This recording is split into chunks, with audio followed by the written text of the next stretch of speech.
Nagsuri naman ako sa iglesia ni Soriano o dun sa ang dating daan kay Brother Benedict. No? At tumagal na tumagal, napansin namin, simula nung mamatay si Eli Soriano, nagkagulo.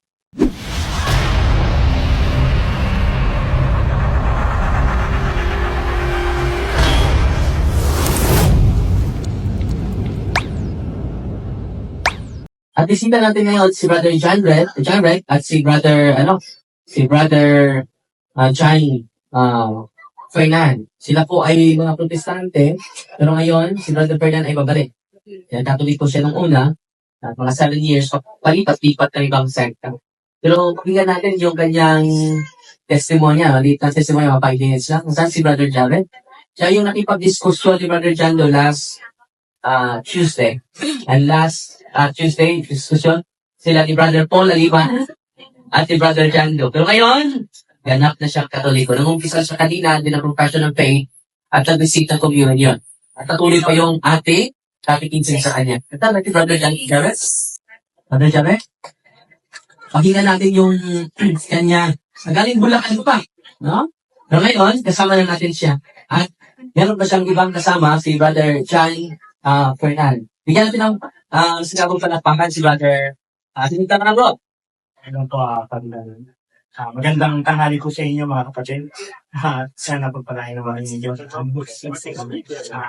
Ako po ay dating kaalit sa Iglesia ni Cristo ni Manalo.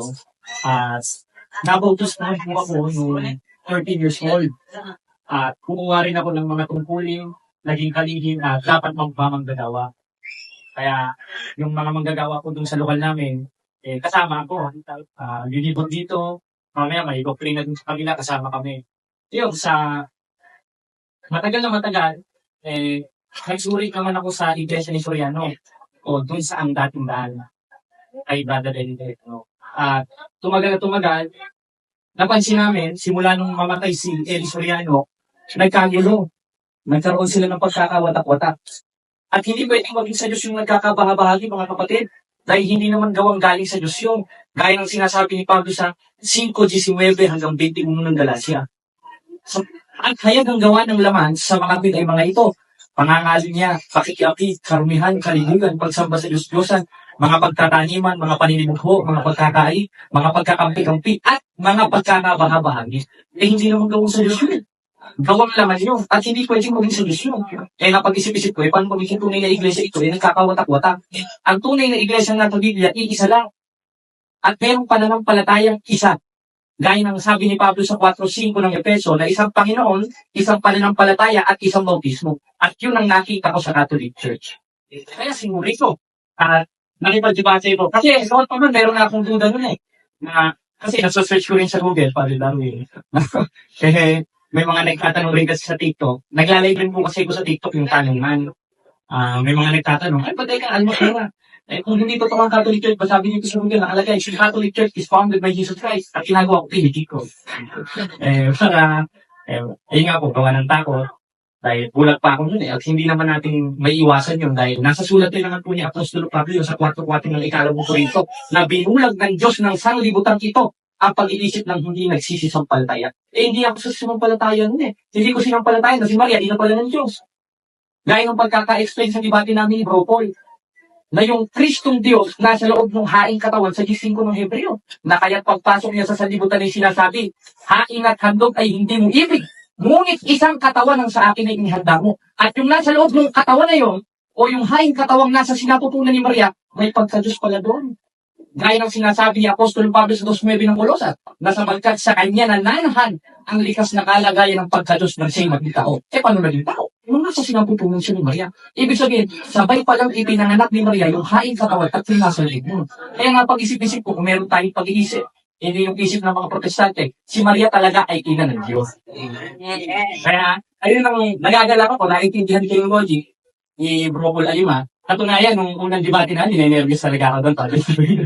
Hindi ko lang masabi kasi mahirap talaga pagkalaban mo yung katotohanan. Kaya, saksi naman, kung nanonood man sila kapatid na Eric ngayon, kung galit na galit sa akin, ng mga kasama ko, lalo sa debate, alam naman nila nun, after debate, hindi nila ako makausap. Kasi iniisip ko talaga ng iniisip yung debate, tas yung mga style de Brodiano, at yung doktrina ng Iglesia Katolika. At napatunayan ko na sa Diyos talaga ang Iglesia Katolika Apostolika Romana na siyang tinatag ni Kristo 33 AD. Bakit? Eh, wala namang iglesia na itatag dito na sobrang tagal na nananatili ngayon, kundi ang Iglesia Katolika. Gaya ng sinasabi ni Kristo sa 16:18 ng Mateo, na kahit ang pintuan ng Hades ay hindi magsisipanaig laban sa kanya, ang Iglesia ni Kristo, napanaigan. Ang Iglesia ni Soriano, napanaigan ni Rason. Bakit? Eh, simula nang mamatay si Eli Soriano, nung namumuna si Rason, nung itinuturo ni Soriano, pinanaigan na ni Rason. Katunayan, nagkukontrahan na silang dalawang magtito. Eh, paano hindi kung may iglesia yun, hindi nagkakaisa. Kahit hindi isa lang yung nakita kong nagkakaisa. At yun ang Iglesia Katolika Apostolika. Salamat po, man. Salamat bro. And then, tuwang-tuwa siya ngayon dahil nakapag-confess siya sa lahat ng mga pagkukulang niya sa Diyos at sa simbahan ni Kristo na akala niya ito ay piki. Akala niya, no, ito ay hindi sa Diyos. Pero, yung pinagdilipinsaan niya ay yun pala ang hindi sa Diyos. Amen? At si Brother John Fernand from isang handog. Ito po isang handog from Iglesia ni Cristo. Handog na silang sa Iglesia ni Cristo. And then, silang dalawa ay si Brother John doon na magpabautismo sa kanilang parokya. Then malayo naman dito, kukuha siya ng baptismal certificate. No? Pupunta to siya ng Bukol. No? So doon na lang para malapit sila doon. Pero si Brother Janet, nabautismuhan na po siya sa pagkakatoliko. So, hindi na, isa lang bautismo, di ba? Hindi kailangan bautismuhan. Profession of faith. Nagsagawa na siya ng profession of faith kanina, and then umumpisan, at patuloy pa yung ongoing pa yung kanyang catechism. At i-deliverance din natin siya bukas sa team natin. At iparenounce natin yung mga dapat i-renounce para yung mga occult spirits na entry point sa kanyang buhay ay hindi na makapag-disturb sa kanya. Tuloy-tuloy na yung pagbabago niya, tuloy-tuloy na yung paglago niya sa mga virtues. Hindi lang sa gifts, hindi sa mga virtues, no?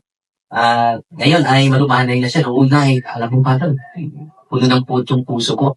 Pero ngayon, puro ng pag-ibig. Amen, bro?